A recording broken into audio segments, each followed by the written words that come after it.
청년농 3만 명을 육성하겠다는 윤석열 정부의 청년 후계농 사업이 예산 부족에 따른 대출 자금 고갈로 피해를 낳고 있습니다.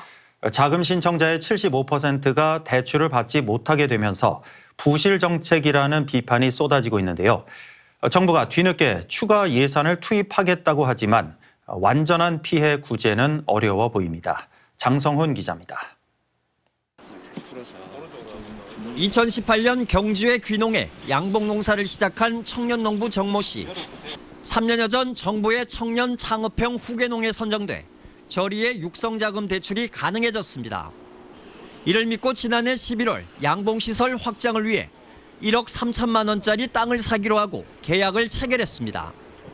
하지만 정부가 갑자기 대출 심사를 강화하겠다고 하더니 대출 탈락 통보를 받았습니다.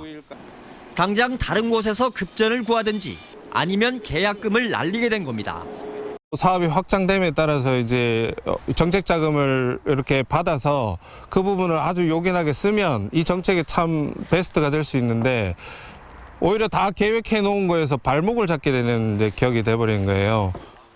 정부가 선착순이던 청년 후계농 대출 방식을 지난해 말 갑자기 심사 후 배정으로 바꾼 뒤 정시 같은 대출 탈락자가 속출했습니다.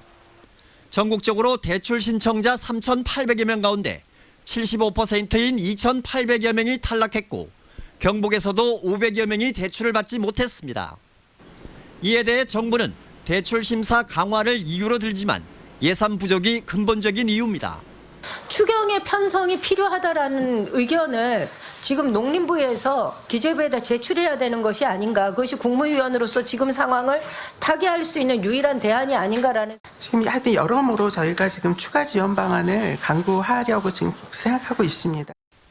실제로 올해 5천 명의 청년 후계농을 더 뽑기로 하고도 대출 예산은 6천억 원으로 지난해보다 2천억 원 줄였습니다. 이렇다 보니 청년 농부들은 정부의 청년농 3만 명 육성 정책은 구호뿐인 정책 사기라며 추가 예산 편성과 공식 사과를 촉구했습니다. 정부는 뒤늦게 4,500억 원을 더 지원하겠다고 밝혔지만 완전한 피해 구제는 힘들 거란 전망입니다. 4,500억 확보 더 해와봤자 어차피 일괄 구제 안 되고 하반기에 뭐 신청하는데 하반기에 지금 상반기 신청하는 사람들이 남아있잖아요. 그러니까 이 돈으로는 택도 없고. 우리 농업의 미래인 청년 농부들이 부실한 정부 정책 탓에 빚더미에 앉지 않도록 정부는 물론 국회 차원의 대책이 시급합니다. MBC 뉴스 장성훈입니다.